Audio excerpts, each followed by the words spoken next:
안녕하세요. 반갑습니다. 바이블 언박싱 김용신 목사입니다. 오래간만에 뵙는 것 같지요? 네. 제가 좀 바빴고요. 슈퍼 면역력을 제가 또 이식하기 위해서 좀 시간이 지연되어진 것 같습니다. 오늘은 바이블 언박싱 제5강 출애굽기에 대해서 나누도록 그렇게 하겠습니다. 여러분, 출애굽기는 몇 장입니까? 총 40장으로 되어져 있습니다. 출애굽기의 핵심 키워드, 여러분들 어떤 것이 있을까요? 출애굽기를 이해할 때 세 가지의 핵심 키워드를 이해하면 좋겠습니다. 출애굽, 율법, 성막. 출애굽, 율법, 성막.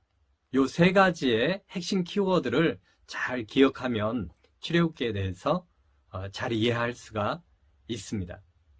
출애굽기 간단한 내용을 살펴보면 출애굽기는 창세기의 스토리와 연결해서 생각해야 합니다. 창세기에서 요셉이 애굽의 국무총리가 되어졌을 때 야곱의 12지파 아들을 포함해서 72명이 편안하게 살았지요. 그 이후에 요셉이 죽고 야곱의 12지파 아들들의 자손이 이제 번성하게 되지요. 그리고 역사의 사건들이 점차 흐르면서 이스라엘 백성들은 더욱더욱 번성하게 되어져서 나라를 이룰 정도로 성장하게 됩니다. 요셉을 모르는 애굽의 나라의 바로가 이제 통치하면서 이스라엘 백성들을 압제를 합니다. 그래서 너무너무 고통하고 그 하나님 앞에 부르짖으니까 하나님께서 이스라엘 백성들의 기도를 신원하시고 응답해 주시죠. 그래서 하나님께서 모세를 부르셔서 비로소 출애굽이 시작이 되어집니다. 출애굽기를 구체적으로 살펴보면 약 5가지 부분으로 구분해서 이해할 수가 있습니다. 첫째는 출애굽기 1장부터 19장까지입니다. 그 안에는 모세의 탄생, 광야의 모세를 부르심, 그리고 10가지의 재앙이 기록이 되어져 있지요. 이스라엘 백성들이 고통의 노동에 부르짖을 때에 하나님께서 지도자 모세를 준비해 주시고 그 모세를 부르십니다. 광야에서 모든 것을 내려놓고 살아가는 그 모세를 하나님께서 애굽으로 다시금 부르셔서 이스라엘 민족을 구원해내도록 인도하시고 섭리하시죠. 특히 하나님은 애굽의 10가지 재앙을 통해서 바로 왕이 이스라엘 민족을 풀어주게 되어지지요. 그 인원이 몇 명인 줄 아십니까? 약 63만 명이 출애굽을 해서 홍해의 기적을 체험하며 또 출애굽을 완전히 이루어내게 되는 내용이 기록이 되어집니다. 그 이후 하나님께서 만나와 메추라기로 이스라엘 백성들을 먹여주시고 또 이스라엘 백성들을 인도해 주시지요. 출애굽기 20장에서는 이제 10계명을 주십니다. 하나님께서 이스라엘을 왜 출애굽을 시키셨을까요? 그것은 하나님만을 섬기는 나라를 이루기 위한 하나님의 뜻이 있었기 때문입니다. 둘째, 출애굽기 20장부터 24장까지의 내용입니다. 여기에는 율법의 내용이 주도적으로 기록이 되어져 있지요.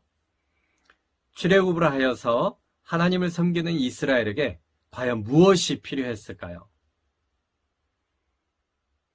애굽의 사고방식이 아니라 새로운 규범이 필요했던 것입니다.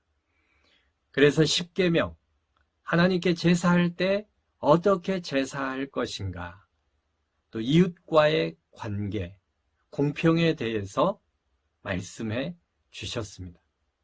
출애굽기 24장에서는 그 율법의 수여자가 바로 하나님이심을 보여주고 계시지요. 그러면서 시내산의 언약과 70인 장로들이 하나님을 뵙고 먹고 마시는 내용이 기록되어져 있습니다. 이처럼 하나님은 이스라엘 나라에게 하나님의 새 법을 주심으로 새로운 나라를 이루어 가려고 하시는 하나님의 뜻이 있는 것입니다. 세 번째는 출애굽기 25장부터 31장까지입니다. 여기에는 성막에 대한 내용이 기록되어져 있어요. 하나님께서 이스라엘 나라의 율법, 또 새 법을 주시고 그들 중에 거할 성소를 지으라고 명령을 하시지요. 그리하여서 성막의 모양, 그리고 사이즈, 성막 안에 여러 가지 기구에 대해서 또 시설을 할 때 어떻게 할 것인가, 그 모든 설계를 우리 하나님이 가르쳐 주십니다. 하나님께 제사 드리는 제사장의 옷, 또 제사장 옷의 액세서리들, 그리고 제사장의 의미를 가르쳐 주는 내용이 기록되어져 있어요. 그리고 그 성막에서 매일 제사를 어떻게 드릴 것인지에 대해서도 구체적으로 기록하고 계십니다. 성막의 양식을 구체적으로 하나님께서 이스라엘 백성들에게 가르쳐 주신 이유가 무엇일까요? 하나님을 섬길 때 인간 자신의 생각대로 섬기고 제사하는 것이 아니라 하나님께서 가르쳐 주신 대로 섬기라고 하는 것입니다. 즉, 인간의 마음대로 내 생각대로 하나님을 섬기는 것이 아니라 하나님이 원하는 방식대로 하나님의 뜻대로 섬기라 하는 하나님의 말씀인 것입니다. 출애굽기 네 번째 부분에서 우리가 볼 수 있는 것은 출애굽기 32장부터 34장까지입니다. 여기에는 금송아지의 사건, 그리고 두 번째 십계명 돌판의 스토리가 기록되어져 있지요. 모세가 시내산에서 안 내려오니까 이스라엘은 금송아지를 만들어서 우상을 만들어냈지요. 마치 그 금송아지가 하나님, 보이는 하나님으로 만들어지면서 그 금송아지를 섬겼던 것입니다. 이때 모세가 십계명을 던지고 금송아지를 녹여서 백성들에게 먹이는 그런 사건이 발생을 하게 됩니다. 그리고 두 번째 십계명 돌판을 받는 내용이 기록되어져 있어요. 그리고 다섯 번째 출애굽기 내용은 어떤 내용이냐? 출애굽기 35장부터 40장까지의 내용입니다. 거기에는 성막 건설과 성막 기구를 만드는 내용에 대해서 기록이 되어져 있어요.